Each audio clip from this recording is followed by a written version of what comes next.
நேயர்களை வாங்க பேசலாம் நிகழ்ச்சி தொடர்கிறது. இந்த நிகழ்ச்சியில் தற்கொலை அதிகரிக்க காரணம் என்ன என்பது குறித்து விவாதித்துட்டு இருக்கோம்.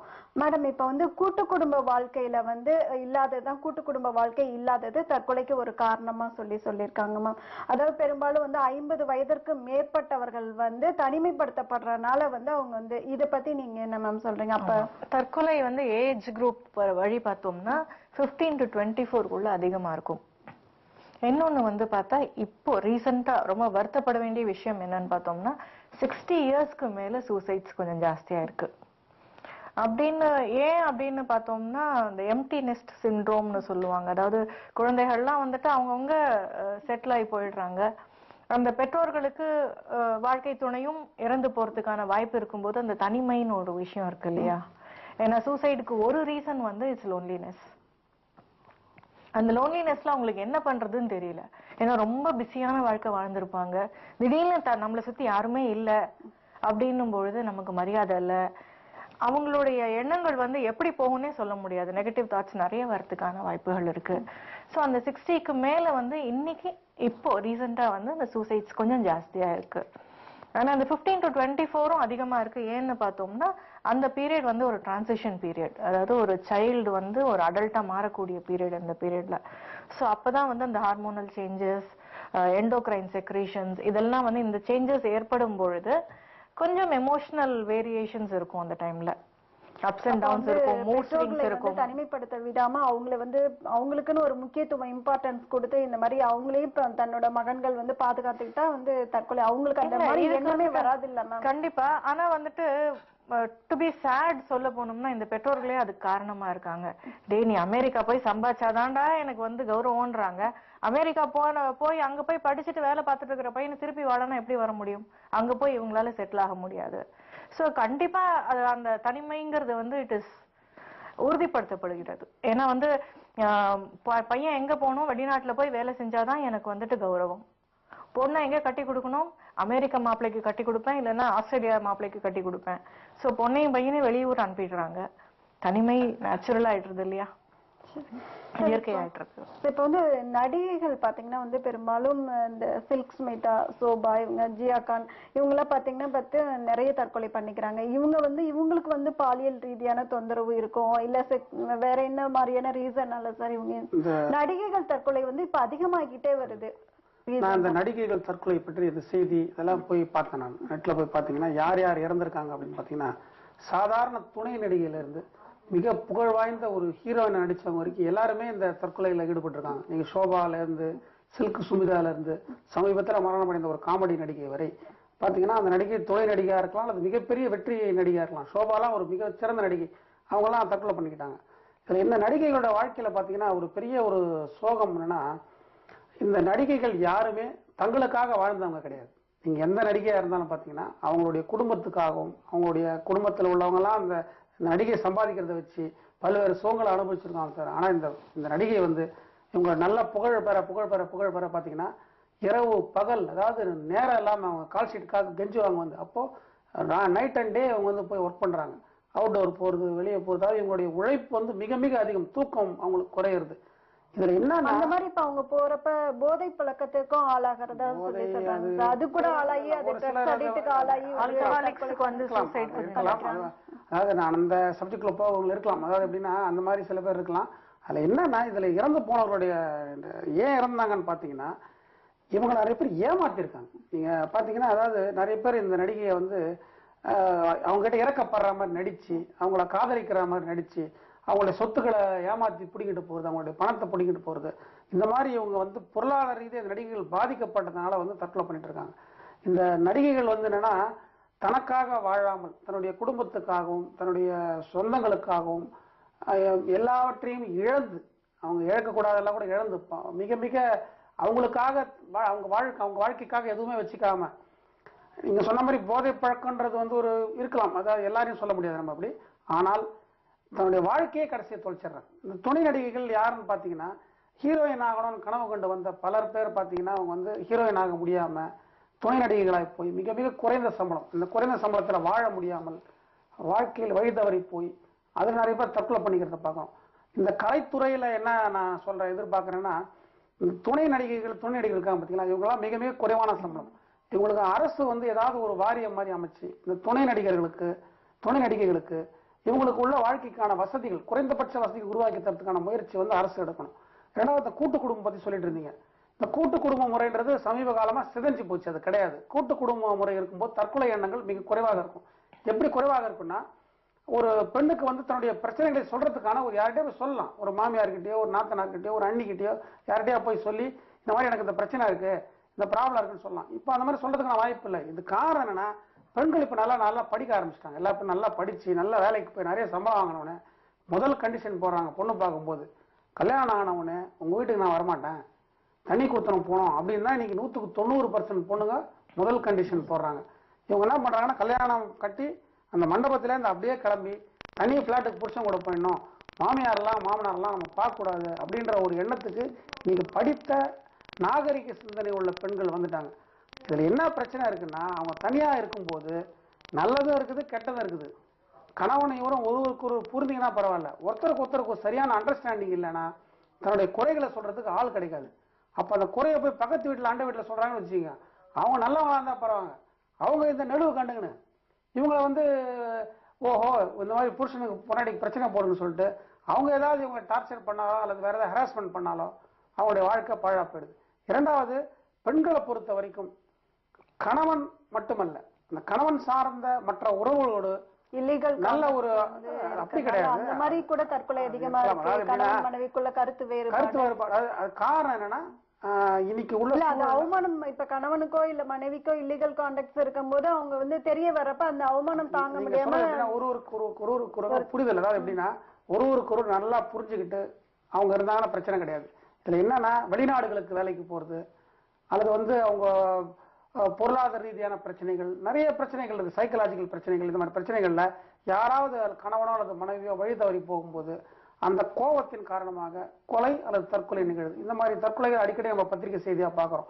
இதெல்லாம் குறையணும் அப்படின்னா, நான் தான் முதலையே சொன்ன மாதிரி ஒருவருக்கான புரிதல், அது கணவன் மனைவியாக இருந்தாலும் சரி அல்லது ஒரு குடும்பத்தில் உள்ள குடும்பமாக இருந்தாலும் சரி, ஒருத்தருக்கு ஒருத்தர் நன்றாக அண்டர்ஸ்டாண்டிங் இருக்கணும். இரண்டாவது, இப்போ உள்ள தொலைக்காட்சி தொடர்கள் பார்த்தீங்கன்னா, இந்த தொடர்கள்ல அதாவது நல்ல விஷயங்களை விட கெட்ட விஷயங்கள் தான் காட்டுறாங்க. ஒரு தொலைக்காட்சி தொடரை கூட ஒரு பொண்ணு சமையல் பண்ற மாதிரி காட்ட மாட்டாங்க. நான் கேட்டேன்னா, சமையல் பண்ற மாதிரி மகளிர் மாதர் சங்கம்லாம் சண்டைக்கு வந்துருவாங்க, அதான் நாங்க ஹோட்டல்ல சாப்பிட்ற மாதிரி தான் காட்டுவோம் அப்படின்றாங்க. அதாவது எப்படி எந்த அளவுக்கு திட்டமிட்டு இன்னைக்கு நம்ம சமுதாயத்தை சீரழிக்க முடியுமோ அப்படி தொலைக்காட்சி, எல்லா தொலைக்காட்சி சொல்ல மாட்டேன், பட் இந்த மாதிரி சீரியல் காட்டக்கூடிய தொலைக்காட்சிகள், அப்படிதான் சொல்றாங்க. நீங்க பாருங்க, ஏதாவது ஒரு சீரியல் சமைக்கிற சீன் காட்டவே மாட்டாங்க, ஹோட்டல்ல சாப்பிட்ற மாதிரி தான் காட்டுவாங்க. அதே மாதிரி வீடு காட்டினா ஒரு பெரிய பங்களா காட்டுவாங்க. அவங்க காட்டுற வீடு பார்த்தா ஒரு 1 லட்ச ரூபா வாடகை இருக்கும், ஷூட்டிங் 1 லட்ச ரூபா கொடுத்து எடுத்துருவாங்க. நம்ம வாழ்க்கையில் அப்படி போக முடியுமா? முடியாது. அப்ப இந்த பெண்கள் அதை பார்த்துட்டு இதே மாதிரி பெரிய பெட்ரூம் இருக்கணும், இதே மாதிரி பெரிய ஹால் இருக்கணும், இதே மாதிரி எல்இடி டிவி இருக்கணும் அந்த பெண் நினைக்கும் போது, அவன் கணவனை போட்டு டார்ச்சர் பண்ணும்போது அவனால வாங்கி கொடுக்க முடியல, கருத்து வேறுபாடு ஏற்பட்டு தற்கொலை பண்ணிக்கிறாங்க. அல்லது கடன் வாங்குறான், கடன் வாங்கி ஒரு பொருள் வாங்குறான், கடன். நீங்க தற்கொலைக்கு பெரும்பால காரணம் கடன் தான். ஆடம்பர வாழ்க்கைக்கு ஆசைப்பட்டு பொருட்களை வாங்கி கடனை திருப்பி கொடுக்க முடியாம தற்கொலை செய்த எண்ணிக்கை தான் இன்னைக்கு பெரும்பாலான எண்ணிக்கை. இதெல்லாம் குறையணும் அப்படின்னா, முதலில் அதாவது நம்முடைய வாழ்க்கைன்றது நமக்கு தேவையான பொருட்களை மட்டும் வாங்கி ஆடம்பர பொருட்களுக்கு ஆசைப்படாமல், தேவையற்ற விஷயங்கள், ஒரு பொருள் வேணுமா நல்லா யோசிச்சு இந்த பொருள் வாங்கினா நம்மளால சமாளிக்க முடியுமா, இந்த பொருளுக்கான தவணை தொகை செலுத்த முடியுமா, இந்த பொருள் நமக்கு தேவைதானா அப்படின்றத உணர்ந்து வாழ ஆரம்பித்தாலே தற்கொலை எண்ணங்கள், இது போன்ற எண்ணங்கள் வராதுன்னு நான் நினைக்கிறேன். சார் சொன்னாங்க மேம், இப்ப வந்து சார் கிட்ட சொல்லிட்டு துணை நடிகர்கள் இந்த மாதிரி ட்ரக்ஸுக்கு வந்து அடிக்ட் ஆகி வந்து இருக்காங்க. இதே மாதிரி கல்லூரியில படிக்கிற மாணவர்கள் கூட ட்ரக்ஸுக்கு வந்து அடிக்ட் ஆகி நிறைய அந்த பணம், அவங்களுக்கு அந்த ட்ரக்ஸ் வாங்குறதுக்கு தேவையான பணம் கிடைக்காதப்ப அவங்களே அவங்க தன்னைத்தானே சூசைட் பண்ணிக்கிற அளவுக்கு போறாங்க. இதே மாதிரி இந்த மது பழக்கம் வந்து மெயினான காரணம், தற்கொலைக்கு ரொம்ப முக்கிய காரணம், முதல் காரணமா இது இருக்கிறதா சொன்னாங்க. இந்த மாதிரி இதை வந்து அப்ப கவர்மெண்ட் வந்து இதுக்கு என்ன மேம் குறைக்கணும்ல? கண்டிப்பா. ஏன்னா வந்து இன்னைக்கு alcoholism is one of the leading cause. அந்த ஏன்னா குடிக்கிறவங்களுக்கு வந்து இந்த தற்கொலை எண்ணம் அதிகமா இருக்கு. அது எதனாலன்னு எனக்கு தெரியல, அதுல இருக்கிற கெமிக்கல்ஸா என்னவோ எனக்கு தெரியல. பட் குடிக்கிறவங்களுக்கு ஆல்கஹாலிசம்னால ஏற்படக்கூடிய அந்த மரணம் வந்துட்டு இன்னைக்கு ஜாஸ்தியா இருக்கு. இன்னொன்னு வந்து அந்த குடி போதையில இருக்கிறவங்களுக்கு வந்து வலி தெரியறது இல்ல. அப்ப தற்கொலை வந்து அந்த ஒரு பெரிய விஷயமா தெரியல. சாதாரணமா இருக்கிறவங்களுக்கு வந்து தற்கொலை அப்படின்னும் போது ஒரு வலி அப்படின்னு ஒரு பயம் இருக்கும். ஒருத்தர் வந்து சாகரப்ப வந்து தற்கொலை பண்ணிக்கிறப்ப மது அருந்தி விட்டுதான் வந்து பண்றாங்கன்னு போது அந்த சொல்லி சொல்றாங்க மேம். அது வந்து ஆல்கஹாலிசம்னால இப்ப கொஞ்சம் ஜாஸ்தியா தான் இருக்கு. சோ எங்கேயாவது அந்த ஆல்கஹாலிசம் வந்து கொஞ்சம் கண்ட்ரோல் பண்ணினால் நல்லா இருக்கும். இந்த மது அப்படிங்கிற ஒரு விஷயத்தை வந்து இந்த போதைப் பொருளை வந்து கொஞ்சம் கவர்மெண்ட் வந்து போதைப் பொருட்களை வந்து தடை பண்ணா இந்த மாதிரியான சம்பவங்கள் தடுக்க முடியும். டெஃபினெட்லி அது கவர்மெண்ட் கிட்ட ஒரு ஒரு ஒரு ரிக்வெஸ்டாவே சொல்லலாம். அதுக்கு ஏதாவது ஒரு வழி பண்ணினா டெஃபினட்டா ஒரு நல்ல விஷயம் ஏற்படும். இப்ப வந்து அதே மாதிரி மேடம் சொன்ன மாதிரி இப்ப இன்னொரு விஷயம் வந்து இந்தியா வந்து வளர்ச்சி அடைந்த வளர்ந்து கொண்டு வருகின்ற நாடு அப்படின்னு நம்ம சொல்றோம். ஆனா வந்து வறட்சி இன்னைக்கு விவசாயிகள் பாத்தீங்கன்னா வறட்சியால வந்து நிறைய இப்ப வந்து ரீசெண்டா உங்களுக்கு தெரியும் நடந்திருக்கு.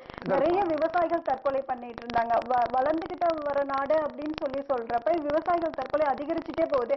கவர்மெண்ட் வந்து அவங்களுக்கு தேவையான நெசசரிஸ் எதுவுமே பண்ணி கொடுக்க மாட்டேங்கிற. இல்ல நீங்க தமிழகத்துல அப்படி கிடையாது. பட் மகாராஷ்டிரால விதர்பான்ற இடத்துல வந்து அதிகமான விவசாயிகள் ரீசெண்டா கோயம்புத்தூர்ல வந்து அவங்களுக்கு சாப்பிடறதுக்கு உணவு கூட இல்லாத வறுமை கோட்டில் இருந்தன ஒரே குடும்பத்துல 6 பேர் கிடையாது. பட் வட மாநிலங்கள்ல அந்த விவசாயிகள் தற்கொலைன்றது மிக, அது குறிப்பா மகாராஷ்டிரா நிறைய பேர் இறந்திருக்காங்க. என்ன காரணம் அப்படின்னா முதல்ல வந்து விவசாய நிலங்கள் இருக்கு இல்லையா. இப்ப விவசாய நிலங்கள் வந்து ஒரு காலத்துல ஒரு ஏக்கர் 1 லட்சம் ரூபாய் இருந்த நிலங்கள் வந்து விலை ஏற தொடங்கின போது என்ன பண்ணாங்கன்னா ரியல் எஸ்டேட் காரங்க வந்து வாங்க ஆரம்பிச்சாங்க. இவங்க என்ன பண்ணாங்க, விவசாயிங்க 1 லட்சம் ரூபாய் இடம் 5 லட்சம் ரூபாய் போகும்போது வித்துட்டாங்க. இன்னைக்கு அதோட விலை 1 கோடி ரூபாய். இன்னைக்கு விவசாய நிலங்களை வந்து வித்துட்டு அந்த பணத்தை வச்சு என்ன பண்ண முடியும், அந்த பணத்தை செலவு பண்ணிட்டு ஒரு கார் வாங்கிக்கிறது, ஜாலியாக செலவு பண்ணுறது. இப்போ அந்த பணமும் போயிடுச்சு. அந்த நிலத்தை விவசாயிகள் நிலத்தை விற்காம யார் யார் வச்சிருந்தாங்களோ நீங்கள் எல்லாருமே கோடீஸ்வரங்க. இன்னைக்கு விவசாய நிலங்கள் விற்கிறதுனால அவங்க வாழ்க்கை திறந்து. ரெண்டாவது தண்ணி பிரச்சனை. இப்ப நதி நீரை இணைக்காதனால நம்ம பக்கத்து மாநிலம் தண்ணி கொடுக்க மாட்டோம். நீங்க வட மாநிலத்துலதான் இந்த மாதிரி தண்ணி. இப்ப வந்து தஞ்சாவூர்ல நிறைய பேர் விவசாயிகள் வந்து வறட்சியினால வந்து தற்கொலை நிறைய பேர் அவங்களுக்கு வந்து நிவாரணம் எதுவுமே வந்து கவர்மெண்ட் கொடுக்கலையே சார். அரசாங்கத்தை வந்து தமிழகத்தை பொறுத்த வரைக்கும் எனக்கு தெரிஞ்சு பெரிய அளவுல விவசாய தற்கொலைகள் வந்து மிக மிக குறைவுன்னு தான் நினைக்கிறேன் நான். இப்ப நீங்க பத்திரிகை பார்த்து தமிழகத்துல அப்படி கிடையாது. என்ன காரணம்னு சொல்ல வர மாதிரி என்ன பிரச்சனைகள்ட்டு. முதல் பிரச்சனை தண்ணி ப்ராப்ளம். இப்ப பாத்தீங்கன்னா நிலத்தடி நீர் மட்டும் குறைஞ்சிக்கிட்டே போகுது. நம்ம பெரியாறுல இருந்து தண்ணி கொடுக்க மாட்டாங்க, முல்லை பெரியாறுல இருந்து காவிரில இருந்து தண்ணி கொடுக்க மாட்டாங்க. ஒரு மாநிலம் இன்னொரு மாநிலம் தண்ணி கொடுக்க மாட்டாங்க. ஸோ தண்ணீர் பிரச்சனை. விவசாயத்துக்கு தண்ணீர் முக்கியமானது. மூணாவது உரம். உரம் நல்ல உரங்களை வந்து மானிய விலையில வந்து அரசு கொடுக்கணும். நீங்க பாத்தீங்கன்னா கடந்த 10 ஆண்டுகள்ல பெரிய அளவுல வந்து உரங்கள் வந்து மானிய விலை வந்து விவசாயிகளுக்கு மானிய விலையில கொடுக்கப்படலை. அதே மாதிரி இலவச மின்சாரம், இது போன்ற விஷயம் விவசாயிகளுக்கு என்னென்ன தேவையோ அந்த தேவைகளை விவசாயின்ற நாட்டினுடைய முதுகெலும்பு. அந்த விவசாயத்தினுடைய தேவையை வந்து மத்திய அரசும் மாநில அரசும் பெரிய அளவுல கொடுத்தால்தான் அந்த விவசாயிகளை தற்கொலை குறைக்க முடியும். ஆனால் இன்னைக்கு இந்தியாவில் விவசாயிகள் பெரிய அவங்க உற்பத்தி செய்யக்கூடிய அந்த அரிசிக்கு கிடைக்கக்கூடிய விலையில கிடைக்கக்கூடிய லாபத்துல 10% கூட விவசாயி கிடைக்கிறது கிடையாது. நீங்க பாத்தீங்கன்னா சில சமயங்களில் காய்கறி விலை ரொம்ப குறைவா இருக்கும் கோயம்பேட்டில். ஆனா அந்த காய்கறி உற்பத்தி செஞ்ச ஆளுக்கு அந்த போய் சேராது. நம்ம பாத்தீங்கன்னா 1 கிலோ 60 ரூபா கொடுத்து ஒரு காய் வாங்குவோம். ஆனா உற்பத்தி பண்ணக்கூடிய விவசாயி பாத்தீங்கன்னா அது 5 ரூபா 10 ரூபாய்க்கு அந்த புரோக்கருக்கு வித்திருப்பான். இது போன்ற விஷயங்களை மாத்திரம்னா இப்ப மத்திய அரசு கூட அந்த விவசாயிகள்கிட்ட இருந்து நேரடியாக கொள்முதல் பண்ணணும்னு சொல்லிட்டு பிரதமர் நரேந்திர மோடி இப்ப சொல்லியிருக்காரு. அந்த மாதிரி இந்த விவசாயிகளுடைய உற்பத்தி பொருட்களை மத்திய அரசே நேரடியாக தலையிட்டு, மாநில அரசே நேரடியாக தலையிட்டு அந்த விவசாயி உற்பத்தி பண்ணக்கூடிய அது விளைபொருள் நெல் போன்ற பொருளாக இருந்தாலும் சரி, காய்கறியாக இருந்தாலும் சரி, அதற்கு உரிய விலை அதிக விலை கொடுத்து அரசே வாங்கி இந்த மார்க்கெட்டுக்கு கொண்டு வரும்போது அந்த விவசாயியோட தற்கொலையை குறைக்க முடியும் நான் நினைக்கிறேன். இன்னொரு முக்கியமான விஷயத்தை சொல்லி ஆகணும். இப்ப சமீபத்தில் மருத்துவக் கல்லூரியில ஒரு பெண் தற்கொலை பண்ணிட்டாங்க. இந்த மருத்துவக் கல்லூரி தற்கொலை பண்ணோடனே ஒரு மெடிக்கல் படிக்கிற பொண்ணு அந்த பெற்றோர் எவ்வளவு கஷ்டப்பட்டு பணம் கட்டி சேர்த்திருப்பாங்க. அந்த பொண்ணு தற்கொலை பண்ணோடனே அந்த தற்கொலை விஷயத்தை தான் பேசுறாங்க. இனிமேல் இது மாதிரி ரேகிங் கொடுமை தமிழகத்துல எங்கேயாவது இந்தியாவில் நடந்ததுன்னா இந்த ரேகிங்க்கு காரணமான தூண்டுதலுக்கு யார் ரேகிங் காரணம், ரேகிங் பண்ணவங்களுக்கு சும்மா கடுமையான தண்டனை ஆகணும். அதாவது அவங்க வந்து ஆயுள் தண்டனை மாதிரி தண்டனை விதிக்கணும். அப்போதான் அடுத்து இன்னொரு பையன் ரேகிங் பண்ண மாட்டான். ரேகிங் கொடுமைன்றது மருத்துவக் கல்லூரிகள்லையும் ஹாஸ்டல்கள்லையும் பொறியியல் கல்லூரிகள்லையும் மிக மிக கொடுமையாக இந்தியா முழுவதும் நடந்துட்டு இருக்கு. இந்த ரேகிங் பண்ணக்கூடிய ரேகிங்க்கு காரணமான அதிலையும் யாரை தற்கொலை செய்து கொண்டால் அந்த ரேகிங் காரணமாக கருதப்படுபவர்கள் குற்றம் நிரூபிக்கப்பட்டால் அவர்களுக்கு குறைந்தபட்சம் 7 ஆண்டு 10 ஆண்டு தண்டனை கொடுத்தாதான் அடுத்து இன்னொரு இடத்துல ரேகிங் நடக்காது. நீங்க தற்கொலையில பாத்தீங்கன்னா ஒண்ணு காதல் தோல்வி, இந்த ரேகிங், அப்புறம் வந்து கடன் வாங்கின தொல்லை, இதுதான் வந்து செய்திகள்ல முக்கியமா இருக்கும். ராகிங் வட்டி கொடுமை மாபியாக்கள் வந்து மீட்டர் வெட்டி கந்து வெட்டி இந்த மாதிரி போறனால அந்த மாதிரி கூட கொஞ்சம் கம்மியா இருக்குன்னு நினைக்கிறேன் இந்த மீட்டர் வட்டி கந்து. இப்ப அரசு ஏன்னா வந்து இப்ப அரசு அரசு ஒரு சட்டம் கொண்டு வந்தாங்க. கந்து வட்டி பண்றவங்க ஆக்ஷன் எடுக்கிறதுனால கந்து வட்டி மீட்டர் வட்டி விட கொஞ்சம் குறைஞ்சிருக்கு, முன்ன மாதிரி கிடையாது. ஆனாலும் கூட தனியார் ஃபைனான்ஸ் பண்றவங்களுடைய வட்டி வந்து அதிகம் தான். அது அதாவது ஒரு கடன் வாங்கும் போது இது நமக்கு தேவைதானா, இந்த கடனை நாம் திருப்பி செலுத்த முடியுமா, இந்த வட்டி தொகையை திருப்பி செலுத்த முடியுமா அப்படின்னு யோசிச்சு, எந்த ஒரு விஷயமாக இருந்தாலும் யோசிச்சு இது நம்மால் முடியுமா என்று திட்டமிட்டு செய்யும் போது அதில் ஒரு தோல்வி அடைய வாய்ப்பில்லை. அப்படியே தோல்வி அடைந்தால் கூட அந்த தோல்வியை தாங்கக்கூடிய மனப்பக்குவத்தை அவனது பெற்றோரும் பள்ளி கல்லூரிகளும் இந்த சமுதாயம் உருவாக்கினால் தற்கொலை நடக்காது.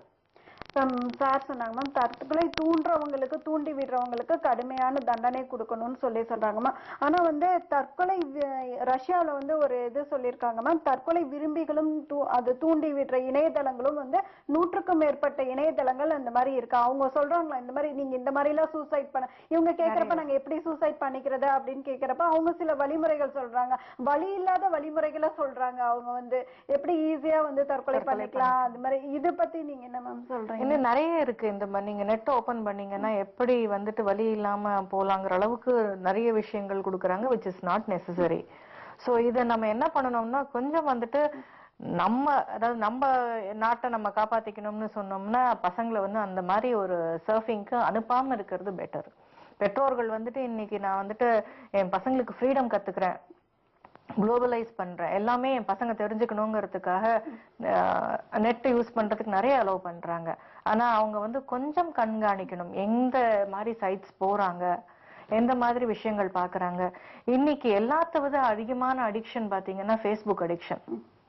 ஏன்னா அந்த ஃபேஸ்புக்ல வந்துட்டு இன்னைக்கு மக்களால வந்து நேருக்கு நேர் பார்த்து இன்டராக்ட் பண்ண முடியல. ஏன்னா they are comfortable. இன்னைக்கு ஃப்ரெண்ட்ஸே இருந்தால் கூட they are comfortable talking in Facebook. ஃபேஸ்புக்ல வந்து பதிவாகிற தகவல்கள் பெரும்பாலும் உண்மையான தகவல்களா இருக்க போறது. ஒரு ஆணும் ஒரு பெண்ணும் வந்து நண்பர்களா பழகுறப்ப அவங்களுக்குள்ள ஒரு காதல் ஏற்பட்டு அதனால வந்து கடைசியில அந்த பையன் வந்து விட்டுட்டு போறப்ப அதனால நிறைய இருக்கு. ஏன்னா யாருன்னே தெரியாது, முகமே தெரியாம நீங்க சாட் பண்ணிட்டு இருக்கீங்க. அவ வந்து ஐஸ்வர்யா ராய்னு சொல்லிப்பா, இவன் வந்து ரித்திக் ரோஷன் சொல்லிப்பான். பார்த்தோம்னா அவனுக்கு ஒரு 40 வயசு இருக்கும், இவளுக்கு ஒரு 60 வயசு இருக்கும். This is how it is happening. பார்க்கவே பார்க்காம இது வந்து ரொம்ப அதிகமான அளவுல இருக்கு இந்த ஃபேஸ்புக் அடிக்ஷனுங்கிறது. இன்னைக்கு ஏதாவது ஒரு குழந்தை இது இல்லாம பார்க்க முடியறதா? எல்லாம் இப்படிதான் பார்த்துட்டு உட்காந்துட்டு ஃபேஸ்புக்ல இது பண்ணிட்டு இருக்காங்க, சாட்டிங் அதுதான் பண்ணிட்டு இருக்காங்க. அது மொபைல்ல போன்ற அதிகமா இருக்கு. அவங்களால அதை விட்டு வெளியில வர முடியல. அந்த உலகத்துல இருந்தவங்களுக்கு சாதாரண மக்கள் கூட பேசி பழகிறதே கஷ்டமா இருக்கு. இன்டராக்ஷனே இல்ல, எப்படி பேசுறதுன்னு தெரியல அவங்களுக்கு. இந்த எழுத்து டைப்பிங் இது வந்து ரொம்ப கம்ஃபர்டபுளா இருக்கு.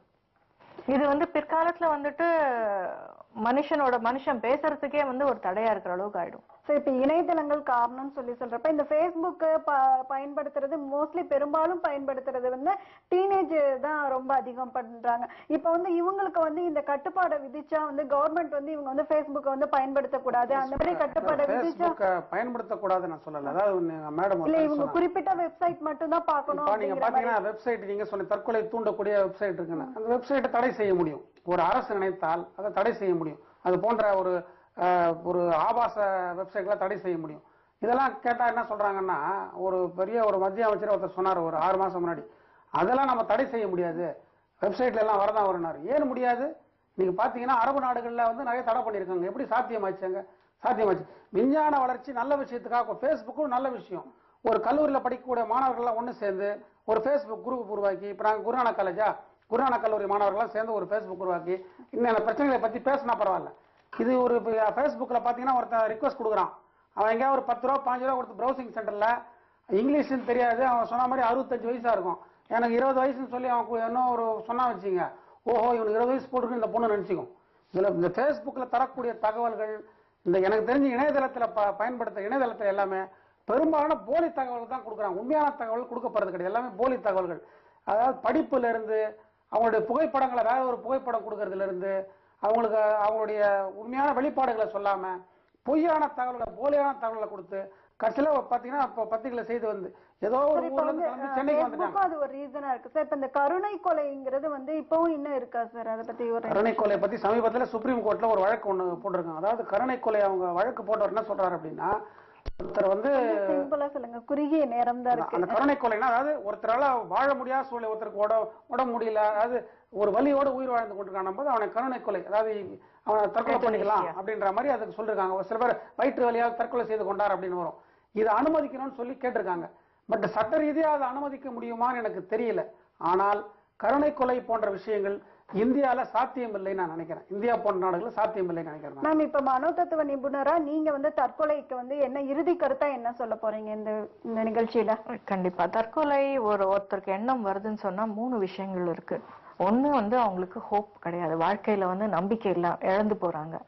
இன்னொன்னு வந்து அதிகமான அளவுல மனசுல வலி இருக்கு, ரைட். அப்புறம் தாங்க முடியாத அளவுக்கு ஏதோ ஒரு பெரிய பிரச்சனை இருக்கு. இந்த 3 விஷயங்கள் தான் இருக்கு அவங்கள சுத்தி. இந்த 3 விஷயங்கள் இருக்கும்போது அதை எப்படி எதிர்கொள்ளணும்னு தெரியாம தற்கொலை பத்தி யோசிக்கிறாங்க.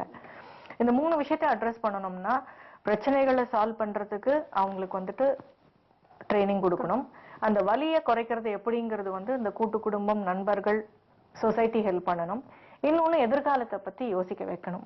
பள்ளி கல்லூரிகளுக்கு கவுன்சிலிங் கொடுக்கிறது இந்த மாதிரி. கண்டிப்பா வந்துட்டு கவர்மெண்ட் கிட்ட ஒரே ஒரு ரிக்வெஸ்ட் சொல்லணும், என்னன்னா இது வந்து பள்ளிகள், கல்லூரிகள் எல்லாத்துலயுமே கவுன்சிலர்ஸ் இருக்கணும், ட்ரெயின்டு சைக்காலஜிஸ்ட். இன்னைக்கு என்னன்னா டீச்சர்ஸ் முதற்கொண்டு யார் வேணா கவுன்சிலிங் பண்ணலாங்கிற லெவல்ல இருக்கு.